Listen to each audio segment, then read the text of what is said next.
안녕하세요. SPI 고병기 콘텐츠 에디터입니다. 네, 오늘은 이익투자자산운용 대체증권 투자파트의 박준호 팀장님 모셨습니다. 안녕하세요. 네, 안녕하세요. 네, 오랜만입니다. 네.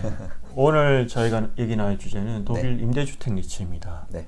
사실 이 유튜브에 처음 얘기하는 거긴 한데 저도 기관 투자자 얘기를 들어보면 독일 임대주택 시장이 상당히 크고 또 좋더라고요. 네, 좋고 대표적인 기업도 있고 이제 최근에는 아마 금리랑 여러 가지 이슈로 경제적인 경기 이슈로 인해서 변동이 많을 것 같은데 일단 전반적인 사항을 한번 들어보도록 하죠. 왜 이 임대주택 독일 임대주택 리츠를 소개하려고 하는 겁니까? 사실 작년 한 해 저희 이제 펀드 수익률에도 가장 부정적으로 영향을 미친 그런가요? 그 섹터 중에 하나고요. 네네. 사실 올 초에는 또 가장 크게 반등하고 있는 그런 리츠라서 굉장히 현재 수익률 변화 상황이 굉장히 좀 다이나믹하다 볼 수 있고 변동성이 되게 큰가 보군요. 네, 그렇습니다. 사실 주거라고 하면은 변동성이 낮아야 되는데 지금 굉장히 변동성이 크게 나타나고 있어서 사실 굉장히 투자 측면에서도 중요한 그런 리츠 섹터라고 볼 수 있겠습니다. 알겠습니다. 요즘에 독일 그렇게 변동성이 크게 나타나는 이유가 뭐예요? 독일? 사실 독일 주거용 리츠 섹터가 장기간으로 하면 굉장히 좋은 수익률을 낸 자산이었고요. 이제 최근에 좀 이례적인 이런 수익률 변화가 나타났다고 볼 수 있는데 우선 크게는 두 가지로 볼 수 있을 것 같아요. 작년에 우선 글로벌 리츠가 마이너스 24% 정도 빠져서 굉장히 많이 빠졌는데 독일은 또 50%가 빠졌어요. 아, 그런가요? 굉장히 많이 빠졌죠. 이제 리츠가 이렇게 반토막 나는 거 보기 어려운데 이렇게 많이 빠졌고 제일 많이 빠졌네요, 보니까. 예, 글로벌 선진 국가에서는 제일 많이 빠졌고 근데 독일 지수가 50% 이상 빠졌는데 그 안에서 주거용 리츠가 한 80% 정도 차지하고 있어요. 아, 되게 비중이 크군요. 네, 그래서 주거용 자체가 굉장히 부진했다 볼 수 있고 크게 보면 두 가지일 것 같은데요. 첫 번째로는 우선 유럽이 많이 빠졌던 게 작년에 러시아 우크라이나 전쟁 발발하면서 천연가스 가격, 에너지 가격이 굉장히 큰 폭으로 급등했기 때문에 미국보다 유럽의 인플레이션이 더 크게 나왔거든요. 그런 점들이 좀 약점으로 부각됐다 볼 수 있을 것 같고 두 번째는 이건 조금 더 긴 얘기가 될 수 있는데 주거용 리츠가 굉장히 안정적이라는 측면 때문에 그래서 더 많이 빠졌다라고 볼 수도 있을 것 같아요. 좀 더 부연 설명을 해주시죠, 그 부분은. 보통 이제 다른 상업용 부동산 대비해서 상대적으로 주거용이라는 것 자체가 의식주랑 관련된 거기 때문에 이게 경기 좋다고 더 확 늘어나고 경기가 나쁘다고 내가 갑자기 확 빠지고 이런 자산은 아니거든요.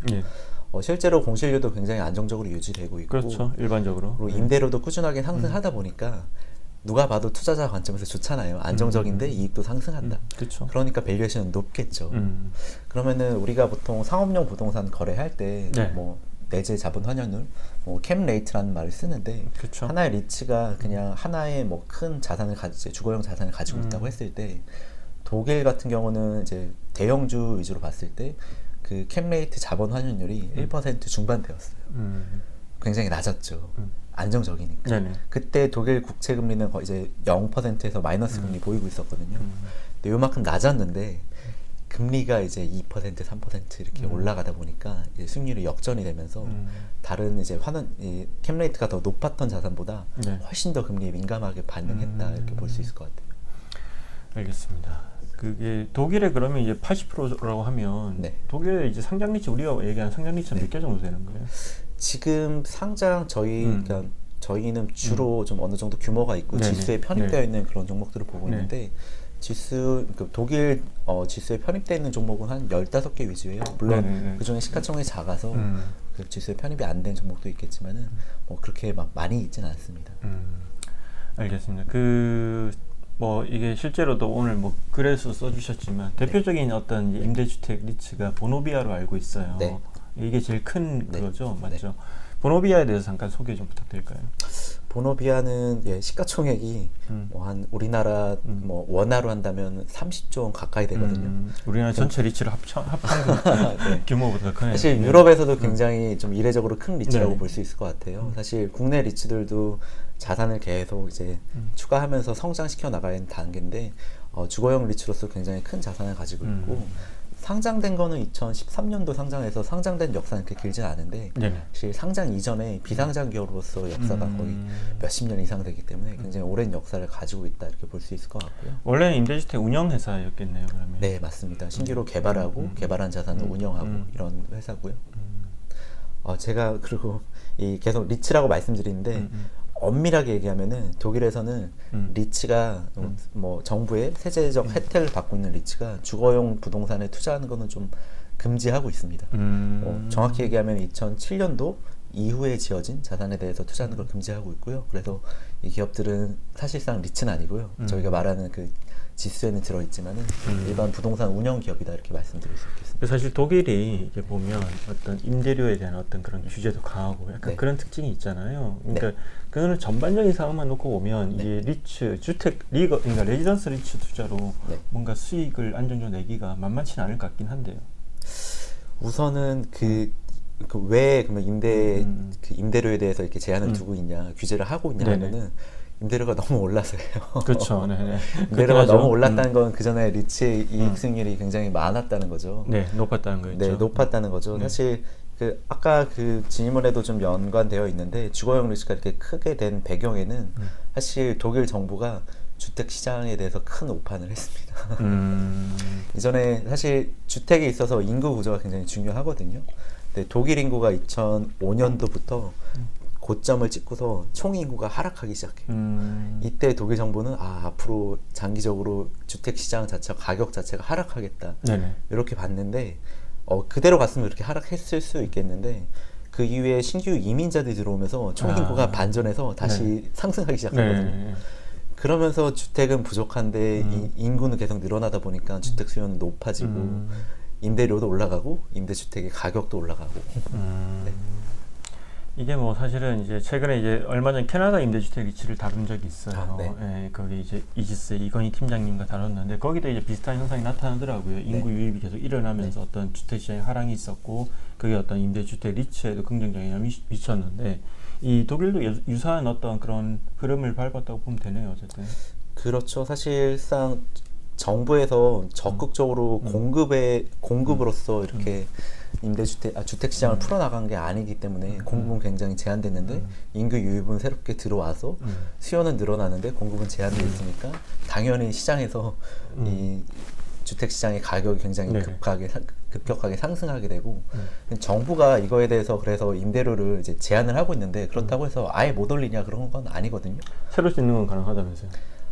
새로 지은 거에 대해서는 임대료 마음대로 책정할 수 있고요. 네네.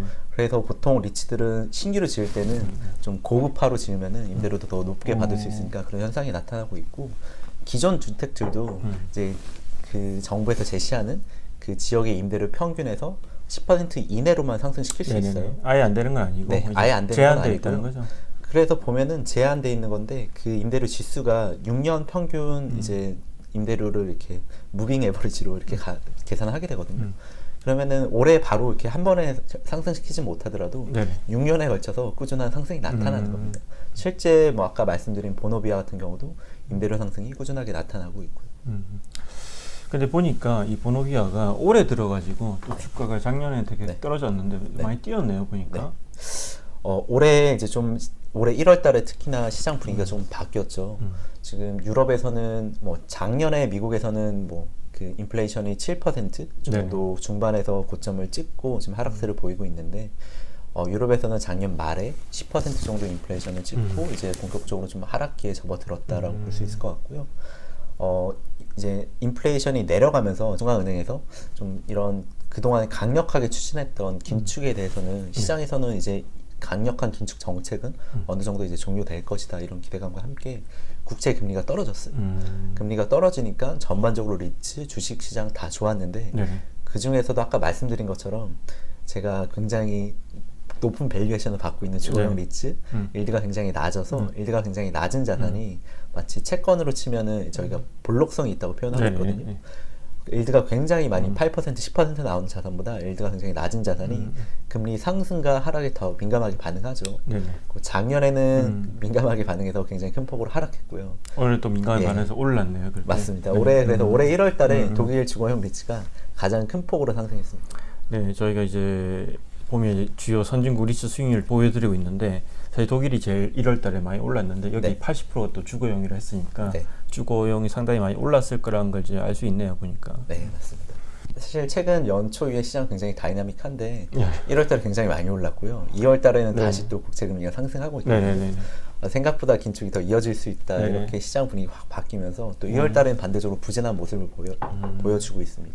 근데 뭐 또 장기 투자자는 뭐 그렇게 급하게 오르는 것보다 네. 또 잠시 이렇게 조정되는 걸 또 좋은 기회로 보긴 하더라고요. 네, 맞습니다. 이게 어떤 호흡으로 보냐의 문제인 것 같은데 사실 1월 달에는 시장이 굉장히 큰 폭으로 상승하면서 자 봐라 이제부터 강세로 나온다고 하지 않았냐 네네. 그런 사람들이 맞은 것 같았고 2월 달에는 다시 조정을 받으면서 봐라 내가 보수적으로 보지 않았냐 이런 사람들이 맞은 것 같은데 사실상 이렇게 네. 월별로 알 수 없거든요. 그렇죠. 3월 달은 어떻게 될 거냐 했을 때 그걸 맞출 수 있는 건 거의 불가능한 일이에요. 그렇죠. 1월 달에 너무 급하게 빨리 오는 걸 또 불편해하는 투자자 분명히 있었어요. 네, 맞습니다. 네. 그러면 이제 여기 이제 어쨌든 작년에는 이제 실제로 이지스 펀드에 네. 되게 가장 부정적인 영향을 끼친 섹터가 이제 독일의 주거 섹터인데 네. 뭐 여기는 좀 장기적으로 볼 테니까 네. 그런 관점에서 보면 이 독일 주거 리츠는 어떻습니까? 투자하기 뭐 펀더멘털이라고 봐야겠죠. 펀더멘털 어떻다고 보십니까? 네, 계속 설명드렸던 것처럼 우선 펀더멘탈은 굉장히 견조하다고 봐야 될 것 같아요. 굉장히 높은 확률로 견조하다 봐야 될 것 같고요. 왜냐하면 그동안의 공급 부족으로 굉장히 과수요 상태로서 임대료가 상승하는 구조가 있었는데 아까 말씀드렸던 임대료 제한 때문에 뭐 다른 국가 같은 경우는 그동안의 임대료가 올라가는 시기에 임대료를 충분히 시장 임대료만큼 다 올렸겠지만 여기는 오히려 제한 때문에 6년 동안 평균적으로 이렇게 임대료 상승이 지연되고 있기 때문에 앞으로도 상승할 것들이 더 많이 남아있다 이렇게 볼 수 있을 것 같고요. 신규 공급도 별로 나타나고 있지 않고 해서 펀더멘탈은 우선 굉장히 좋다라고 볼 수 있을 것 같고 두 번째는 이제 밸류에이션 측면인데 단기적으로는 저도 못 맞추겠습니다. 이번 달에 국채금리 올라갈 거냐 내려갈 거냐 못 맞추겠어요. 근데 1년, 2년 조금 더 긴 호흡에서 본다면은 앞으로 그럼 정부가 중앙은행이 앞으로도 계속 긴축 정책을 이어나가고 앞으로는 우리는 고금리 시대로 돌아갈 것이냐 하면은 그렇게 보고 있지는 않거든요. 그 작년에 너무 많이 빠져서 네네. 이제 가격 조정이 이루어져서 밸류에이션이 충분히 매력적인 수준으로 돌아왔고 여기서 뭐 몇 달, 몇 개월 동안 긴축이 더 유지될지는 모르겠지만 뭐 1년, 2년 후로 봤을 때는 지금 밸류에이션 수준이면 굉장히 좀 매력적인 수준이라 생각하고 있습니다. 좀 긴 호흡에서 본다면은 실상 유럽은 그 전에 계속 저금리, 초저금리를 더 넘어서 마이너스 금리까지 갔었거든요. 그런 국가에서 3% 이상 안정적으로 나오는 수익률은 굉장히 좀 좋은 투자처라고 볼 수 있죠. 이게 이제 임대주택 시장이라는 게 소위 말하는 기관 투자가 투자하는 시장도 이제 미국이 당연히 제일 먼저 형성됐고요. 유럽은 좀 늦게 형성됐는데 생각보다 길지는 않더라고요. 네. 이제 런던 올림픽이 2008년도였는데 그 전후로 이제 영국도 이렇게 형성되고 이렇게 시작되면서 또 이 리처 시장이 커지고 있는데 제가 요즘에 드는 생각은 이제 뭐 개별 리츠나 이런 어떤 개별 국가로 보면 어떤 시기에 따라 변동성이 있겠지만 또 거시 환경에 따라서 근데 전반적으로 보면 주거 시장에 어떤 투자 기회는 많이 생기고 있다 이런 생각은 들어요. 이게 모든 나라가 인구 구조의 변화를 겪고 있고 또 이제 주거 상품에 대한 수요도 많이 달라지고 있는 것 같아가지고 최근에 보면 이제 글로벌 리츠들도 보면 코리빙이라는 어떤 그런 독특한 형태의 어떤 주거 형태도 담고 있고 그리고 이제 인구 이제 구조 변화에 따라서 각 나라별로 겪고 있는 문제가 청년들의 주거난도 있고 또 시니어 계층의 주거난도 있다 보니까 또 그러다 보니까 스튜던트 하우징 같은 리츠도 나오고 있고요. 이제 그런 식으로 약간 주거 상품이 되게 다양화되고 그 과정에서 금융과 결합되면서 이게 상장 리츠든 아니면 펀드든 그런 기회가 많이 생기고 있다고 생각은 들어요. 네, 그래서 아마 이제 오늘 저희가 독일 어떤 주거 리츠를 말씀드렸지만 지난번에 저희가 이제 이지스 분과 했던 게 이제 캐나다 임대주택 리츠였거든요. 그 외에도 사실은 이제 한국도 보면 어떤 코리빙 리츠나 이런 게 탄생할 수 있는 조짐이 보이고 있잖아요. 그러니까 이런 기회들을 좀 많이 유심히 보면 좋을 것 같아요. 어떤 나라의 인구 유입이 꾸준히 일어나고 어떤 나라의 그런 수요가 발생하는지. 사실 뭐 국가별로는 주거용 리츠가 지금 잘 발전되지 못한 국가도 굉장히 많이 있거든요. 그렇죠. 이게 어느 정도 규모의 경제를 갖춰야 되는데 주거용 자산을 규모의 경제를 갖추면서 이제 확장시켰던 리츠들이 별로 없어요. 근데 저는 이게 잘 됐으면 좋겠다 생각하는 게 저희 일반적으로 국민들, 소비자, 투자자분들께서 주로 투자하는 게 가장 중요한 자산이 주거용 자산인데 그쵸. 사실 이 문턱이 굉장히 높잖아요. 맞아요. 그리고 여기에 대해서 물론 내가 실거주 목적으로 살고 있는 주택에 사는 거에 대해서는 별로 반대가 없지만 투자를 많이 한 거에 대해서는 굉장히 사회적으로 나쁜 시선을 가지고 있거든요. 그렇죠. 그렇다면 내가 실거주 목적 이외에 주거용 자산에 투자한다 했을 때 그런 투자처가 분명히 잘 없기 때문에 그런 투자 솔루션이 많이 늘어나는 것도 굉장히 좀 좋은 방향이라고 생각하고 있습니다. 그렇죠. 그리고 특히나 한국 같은 경우도 국토교통부가 뭐 몇 년 전부터 이게 결국은 이제 주거 상품 아파트에 너무나 투자자가 몰리기 때문에 그에 따른 부작용은 크고 근데 이제 부동산이라는 걸 기본적으로 사람들이 선호하니까 그 수요를 다른 쪽으로 좀 이렇게 유도하기 위해서 그래서 상장 니치를 좀 뭔가 이렇게 좀 키워보겠다는 이런 생각도 분명 가졌었거든요. 한국도 지금도 유효하고요. 예. 그런 측면에서 보면 이 여러 가지 이제 이 주거 리츠, 글로벌 주거 리츠 시장에 또 새로운 어떤 상품들이 계속해서 등장할 수 있는 그런 어떤 뭐 시그널을 많이 보이는 것 같습니다. 네. 알겠습니다. 네.